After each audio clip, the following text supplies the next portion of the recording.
قال الله تبارك وتعالى وقال الذين لا يرجون لقاءنا لولا أنزل علينا الملائكة أو كما قال الله تبارك وتعالى. حضرات گرامی قدر کلام کے سامنے 18ویں پارے کے بعد صحاب مضامین کو رکھنے کی کوشش کی. آج انشاءاللہ 19ویں پارے کے بعض اہم مضامین کو آپ کے سامنے رکھنے کی کوشش کروں گا. 19ویں پارے کا آغاز سورہ فرقان سے ہوتا ہے. سورہ فرقان قرآن کی وہ صورت ہے جس نے حق و باطل کے درمیان فرق کر کے رکھ دیا، جس نے حق کو الگ کر دیا، باطل کو الگ کر دیا، اور دنیا میں بھی الگ کر دیا. قیامت کے دن بھی اس نے حق اور باطل کو الگ کر دینا ہے. اللہ رب العزت نے اس کے اندر جنتیوں کے میوہ جات کا ذکر کیا اور جہنمیوں کے حمیم، پیپ، ریشہ اور ان کے عذاب کا ذکر کیا ہے. اللہم لا تجعلنا منهم. اللہ رب العزت نے قرآن مجید میں اسی صورت کے اندر فرمایا یوم یعض الظالم علی یدیہ، جس دن قیامت کے دن ظالم اپنے ہاتھوں کو کاٹیں گے. یوم یعض الظالم علی یدیہ یا لیتنی اتخذت مع الرسول سبیلا. اور پکار یہ ہوگی، ظالم اپنے ہاتھوں کو کاٹ رہے ہوں گے اور کہہ کیا رہے ہوں گے یا لیتنی اتخذت مع الرسول سبیلا، اے کاش دنیا کے اندر میں رسول اللہ صلی اللہ علیہ وسلم کے ساتھ اپنا راستہ بنا لیتا، میں دنیا کے اندر اللہ کے ساتھ اپنا تعلق مضبوط کر لیتا. یا ویلتا لیتنی لم اتخذ فلانا خلیلا، اے میری بربادی، میری ہلاکت. یا ویلتا، اے کاش، لیتنی، کاش کہ میں لم اتخذ فلانا خلیلا، دنیا میں فلاں ساتھی کو، فلاں دوست کو، فلاں چاسی کو دوست نہ بنا. کیوں؟ جس دن اللہ رب العزت نے حق اور باطل کو بالکل جدا جدا کر دینا ہے، الگ الگ کر دینا ہے. اللہ رب العزت نے رسول اللہ صلی اللہ علیہ وسلم نے فرمایا نا المرء مع من احب. دنیا کے اندر جس بندے سے بندہ محبت کرتا تھا، اللہ رب العزت اس بندے کو اسی کے ساتھ قیامت میں کھڑا کرے گا. اگر نمازی کے ساتھ پیار تھا، محبت تھی، لگاؤ تھا، دین والوں کے ساتھ پیار تھا، علماء کے ساتھ پیار تھا، اللہ رب العزت ایسے بندوں کو دینداروں کے ساتھ کھڑا کر دیں گے. اگر کسی بندے کا چرسی کے ساتھ، زانی کے ساتھ خود نہیں تھا کرتا، لیکن اس کا تعلق تھا، اس کا اٹھنا بیٹھنا، اس کا کھانا پینا اس کے ساتھ تھا، رب العزت قیامت کے دن ایسے بندے کو اس ظالم کے ساتھ کھڑا کر دیں گے. کس لیے؟ پوچھا جائے گا اے اللہ میں نے تو یہ جرم کیا نہیں.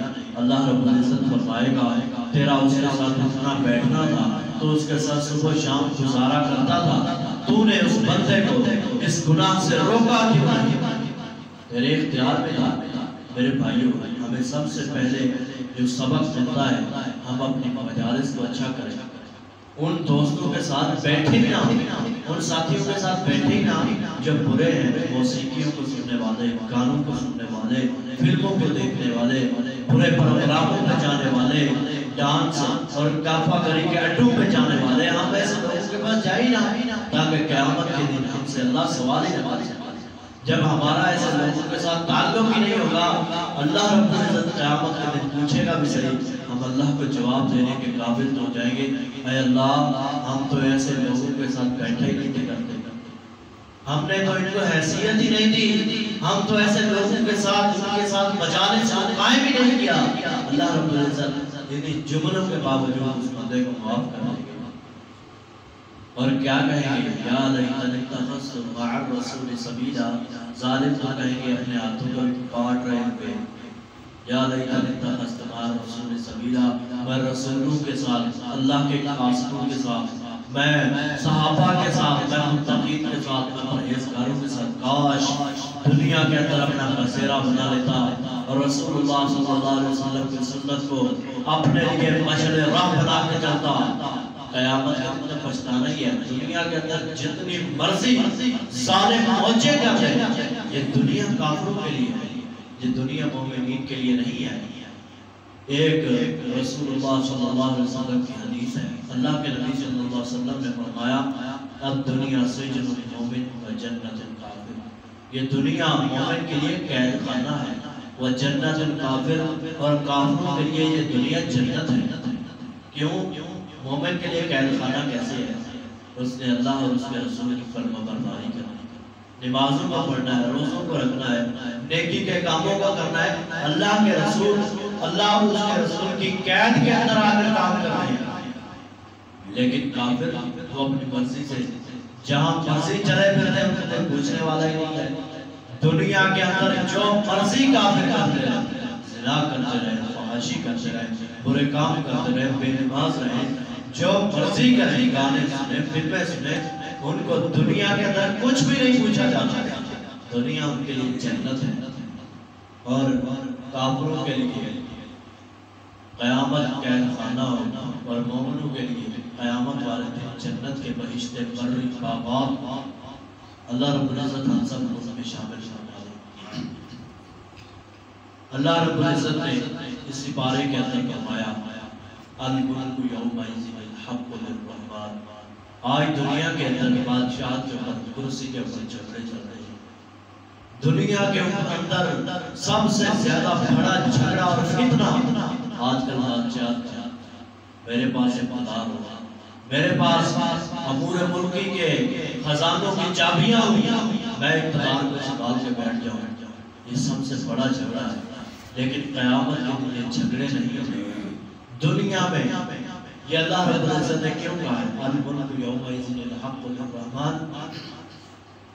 اس دن بڑے بڑے ظالم، یہ جو ظالم کا لفظ آیا نا یوم یعصی ظالم، اس سے مفسرین نے لکھا ہے اس سے مراد زیادہ تر، ویسے عام لوگ بھی مراد ہیں لیکن زیادہ تر مراد اس سے حکمران ہے، وہ حکمران جو اپنے رعایا کے ساتھ انصاف نہیں کرتے، ظلم کر کے غرباء کا، غریبوں کا، مسکینوں کا، مساجد کا اور دیگر جتنے بھی کام ان کے حق کے اندر نہیں تھے، ناجائز ٹیکس کیا کرتے تھے، ناجائز ان کا مال اپنے جسم کے اندر ضبط کیا کرتے تھے، یہ وہ حکمران بنا، یہ وہ حکمران بنا ظالم۔ لیکن اس دن اللہ رب العزت سارے حکمرانوں کو سامنے کھڑا کر کے فرمائے گا الملک یومئذ الحق للرحمن، آج کا دن بادشاہی اگر چلے گی میں اللہ رب العزت کی چلے گی، اس کے علاوہ کسی کی نہیں چلے گی، اور اللہ جو چاہے گا وہ کرے گا۔ دنیا میں بھی جو چاہتا ہے کرتا ہے، لیکن کیا ہے کافروں کو ڈھیل دی ہوئی ہے، مہلت دی ہوئی ہے، لیکن اللہ قیامت کے دن کسی کو کوئی ڈھیل نہیں دے گا، کوئی مہلت نہیں دے گا۔ اللہ رب العزت نے اسی پارے کے اندر سورہ شعراء اس کا بھی ذکر فرما دیا۔ سورہ شعراء کے اندر اللہ رب العزت نے کوئی نبی ایسا نہیں گزرا جس کو اس کی امت نے جھٹلایا ہو اور اس کا ذکر اس کے اندر ناموجود ہو۔ سورہ شعراء کے اندر اللہ رب العزت نے ہر اس قوم کا ذکر کر دیا جس نے اپنے نبیوں کو جھٹلایا اور اللہ نے ان کو غرق کر دیا، ان سب کا ذکر اللہ رب العزت نے سورت کے اندر فرما دیا۔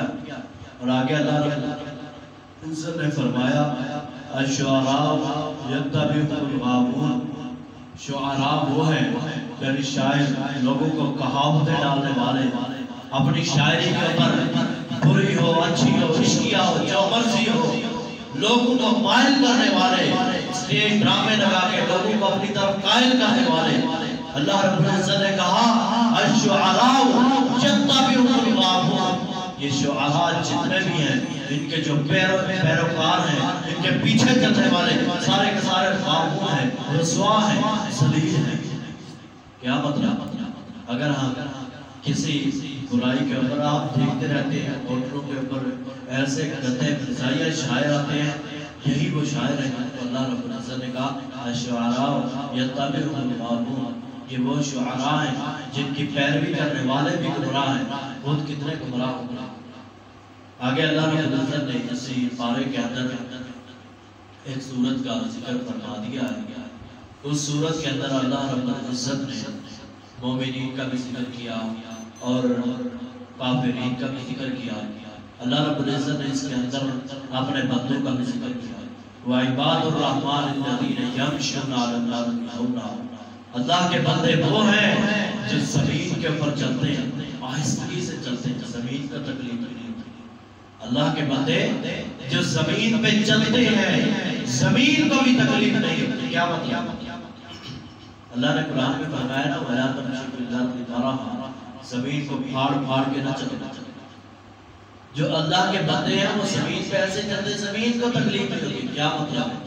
وہ اپنی شلواروں اور رکھنوں سے اوپر درمیانہ روی والے چال کو چلتے ہیں۔ اللہ اور اس کے رسول کے تابع ہو کر زندگی گزارتے ہیں، اپنی آنکھوں کو شرم سے جھکا کے چلتے ہیں، کسی غیر معرف کے اوپر نہ پڑ جائے، اپنی آنکھوں کو جھکا کے چلتے ہیں۔ یہ ہے وَعِبَادُ الرَّحْمَنِ الَّذِينَ يَمْشُونَ عَلَى الْأَرْضِ هَوْنًا وَإِذَا خَاطَبَهُمُ الْجَاهِلُونَ قَالُوا سَلَامًا۔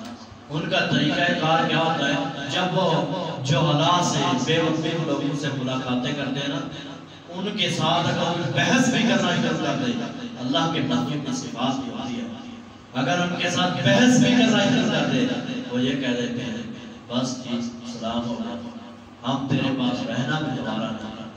یہ اللہ کے بندے والذین یبیتون لربہم سجدا وقیاما، وہ لوگ جو اللہ کے سامنے راتیں گزارتے ہیں، سجدا وقیاما، قیام کے اندر گزارتے ہیں، اللہ کے سامنے سجدہ ریز ہو کے گزارتے ہیں۔ یہ اللہ کے بندے ہیں، عباد الرحمن ہیں۔ والذین یبیتون لربہم سجدا وقیاما، یہ اللہ کے بندوں کا ذکر ہے۔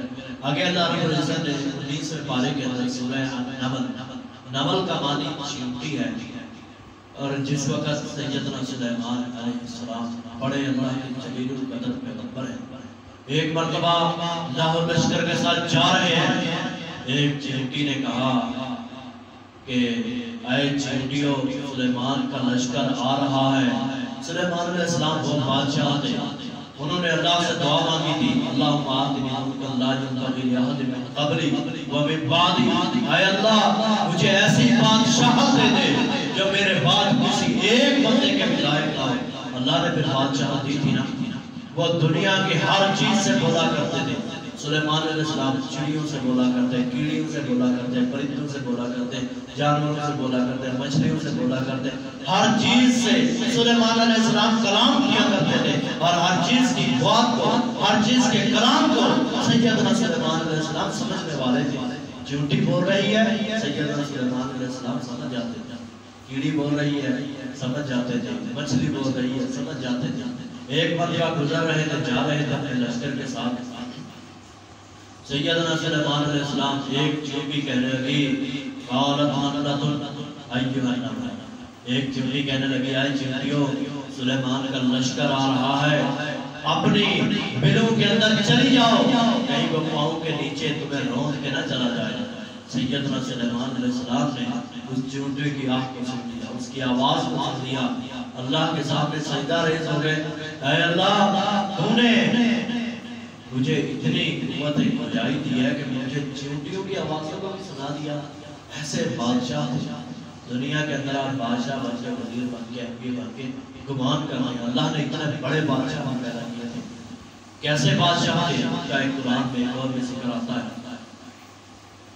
ایک دن انہوں نے ہر پرندے کی حاضری لگائی، سیدنا سلیمان علیہ السلام نے ہر پرندے کی حاضری لگائی، ہر چیز کی حاضری لگائی، پرندوں کی حاضری لگائی۔ ایک پرندہ ایسا تھا جس کو سیدنا سلیمان علیہ السلام نے اپنے اس دن کے اندر دربار کے اندر نہ پایا، ہدہد پرندہ اس کو دربار کے اندر نہ پایا۔ کہنے لگے سیدنا سلیمان علیہ السلام، میں ہدہد کو سزا دوں گا، جب وہ واپس آئے گا یا میں اسے ذبح کر دوں گا، یا میرے پاس کسی قسم کی کوئی اچھی خبر لے کے آئے گا۔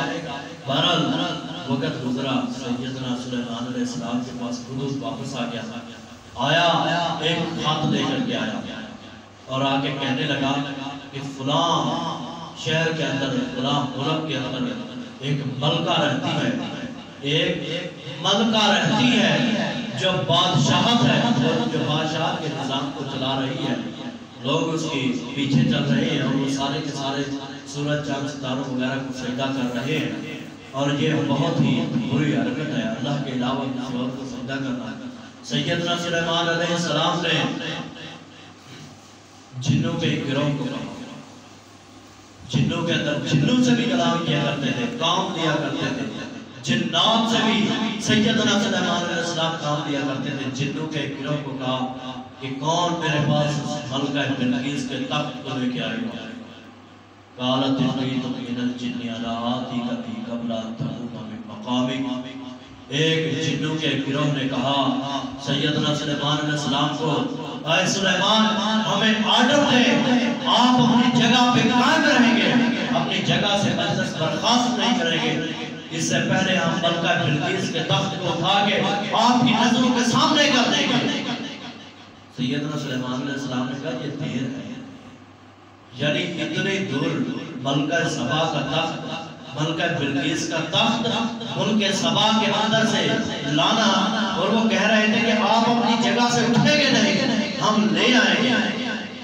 ایک گروہ نے کہا آپ کی نظریں پلکیں جھپک کر ایک مرتبہ جھپک کے کھلے گی.